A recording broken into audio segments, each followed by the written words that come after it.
सबको जय मसीह की हमारे YouTube चैनल पर आप सबका स्वागत है। प्रिय भाई और बहनों को, अगर आप हमारे चैनल पर नए हैं तो वीडियो को लाइक, शेयर और सब्सक्राइब जरूर कर। यीशु मसीह के 12 चेलों की मृत्यु कैसे हुई? How did the 12 apostles die? 12 चेलों की मृत्यु कैसे हुई? यीशु मसीह के स्वर्गारोहण के बाद उनके चेलों ने पवित्र आत्मा से परिपूर्ण होकर प्रभु यीशु के कार्य को आगे बढ़ाया और जगह जगह जाकर यीशु मसीह की गवाही दी। चेलों ने निडर होकर यीशु की मृत्यु और पुनरुत्थान का प्रचार किया।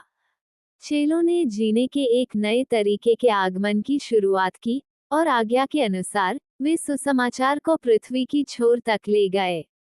पर क्या आप जानते हैं कि यीशु मसीह के स्वर्गारोहण के बाद उनके सुसमाचार को दुनिया के कोने कोने तक ले जाने वाले उनके शिष्यों के साथ दुनिया ने कैसा व्यवहार किया? उन्हें किस प्रकार मृत्यु का सामना करना पड़ा? आज के इस लेख में हम यीशु मसीह के 12 चेलों की मृत्यु कैसे हुई इस बात पर चर्चा करेंगे। 1. शमौन। शमौन, जिसे पतरस भी कहा जाता है, यीशु मसीह के सबसे प्रमुख शिष्यों में से एक था और प्रारंभिक ईसाई कलीसिया के अग्रणीय प्रेषितों में से एक था।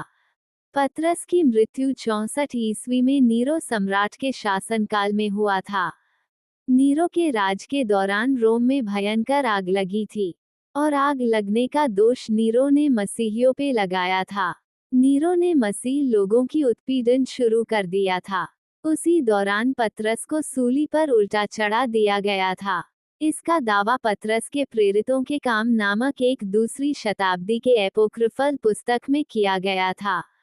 सम्राट नीरो द्वारा पतरस को क्रूस पर उसी के कहने पर सिर नीचे और पैर ऊपर करके लटकाया गया, क्योंकि पतरस ने कहा था, जिस तरह मेरा प्रभु क्रूस पर लटकाया गया, मैं इस योग्य नहीं हूँ, इसलिए मुझे उल्टा लटकाया जाए। 2. अंद्रियास। अंद्रियास पतरस के भाई थे, जो सबसे पहले यीशु मसीह के चेले बने। प्रेरितों के काम की एपोक्रिफल पुस्तक के अनुसार अंद्रियास को यूनानी शहर पेट्रस में लगभग 60 ईस्वी पूर्व में क्रूस पर बांधकर मारा गया। उस पर पथराव भी किया गया, जहां 2 दिन बाद उसकी मृत्यु हुई। अपने भाई पतरस की तरह अंद्रियास भी खुद को यीशु की तरह मरने के योग्य नहीं मानते थे और इसलिए वह एक क्रूस से बंधा हुआ था, जिसे टी आकार के बजाय एक्स आकार में लटका दिया गया था। कहा जाता है कि अंद्रियास ने अपने मृत्यु तक क्रूस पर से प्रचार किया था। 3. यूहन्ना। जब्दी के पुत्र याकूब का भाई यूहन्ना यीशु मसीह का सबसे प्रिय शिष्य था। पेशे से मछुआरा रहे यूहन्ना यीशु मसीह के सभी चेलों में सबसे छोटा भी था।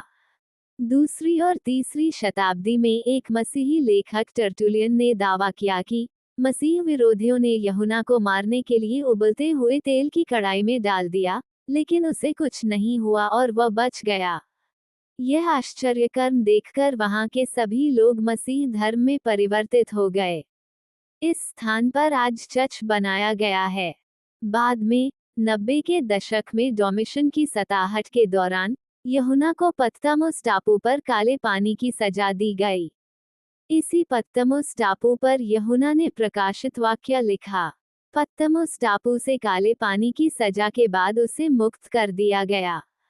सजा से मुक्ति मिलने के बाद यूहन्ना फिर सेवा में लौटे और प्रभु की सेवा को आगे बढ़ाया।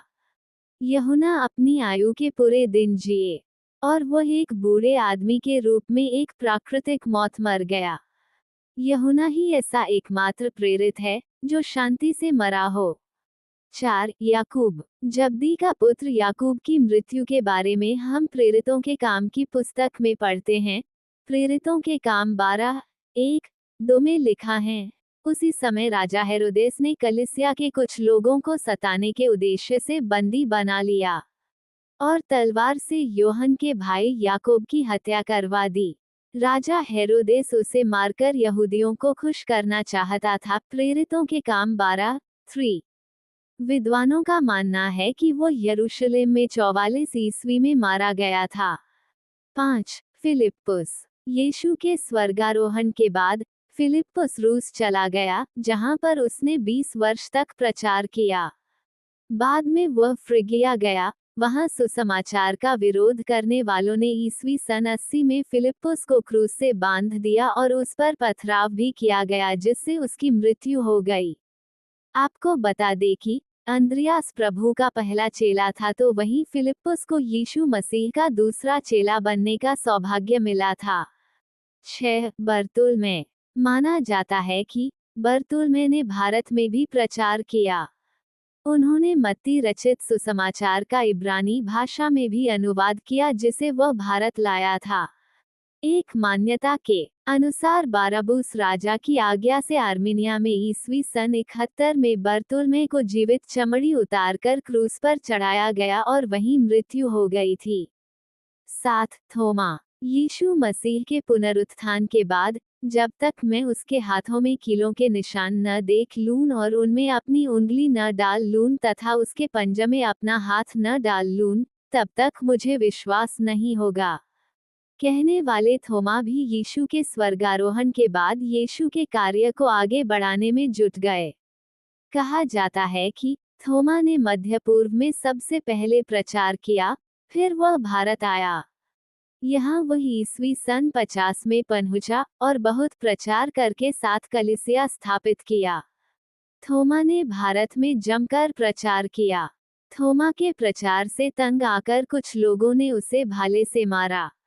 एपोक्रिफल प्रेरितों के काम में और सीरियाई मसीही परंपरा भी ये बताती है कि ये प्रेरित भारत के मायलापुर में शहीद हो गया, जहां उस पर भाले से वार किया गया था। थोमा के शव को जहां गाड़ा गया, आज वहां पर एक बड़ा चर्च है। 8. महसूल लेने वाला मत्ती। चुंगी लेने वाला मत्ती ने अनेक देशों में जाकर खूब प्रचार किया और यीशु के बारे में और उसके पुनरुत्थान के बारे में गवाही दी। अलेक्जेंड्रा के क्लेमेंट के अनुसार मत्ती ने 15 वर्ष तक प्रचार किया। माना जाता है कि ईस्वी सन 60 में प्रचार के दौरान मत्ती को इथोपिया में तलवार से मार डाला गया।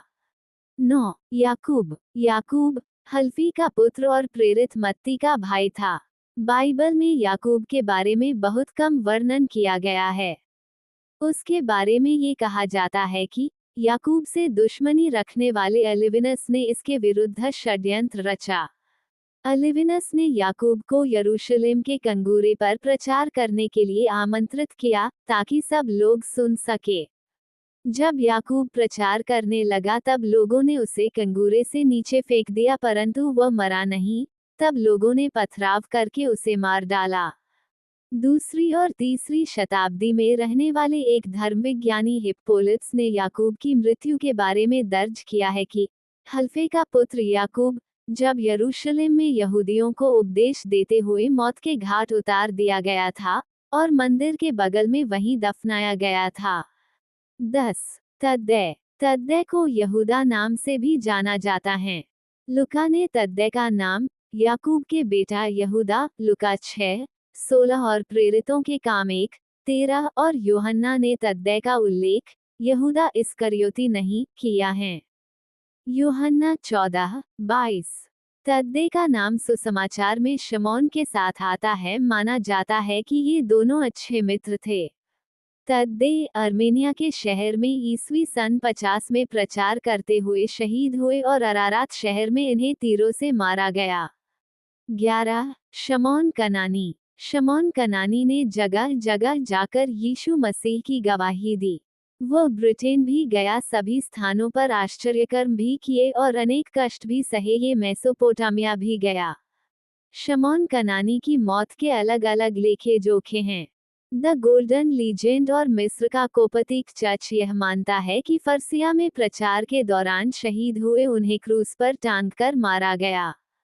5वीं शताब्दी में कोरेने के मूसा ने दर्ज किया कि शमौन कनानी इबेरिया राज्य में शहीद हो गए। साथ ही इथियोपियाई मसीही दावा करते हैं कि उन्हें सामरिया में सूली पर चढ़ाया गया था। और 16वीं शताब्दी में जस्ट लिपसियस ने दर्ज किया कि उसे आधे हिस्से में काटा गया था। 12. मत्तियाह। ये वह शिष्य है जिसे यहूदा इस्करियोती प्रेरितों 1:12-26 की जगह दी गई थी। एक प्रथा के अनुसार उसे एथियोपिया जॉर्जिया में नरभक्षी द्वारा पत्थरवाह से मार दिया गया था। वहीं एक और प्रथा कहती है वो यरूशलेम में यहूदियों द्वारा पत्थरवाह किया गया था और फिर सिर कलम कर दिया गया।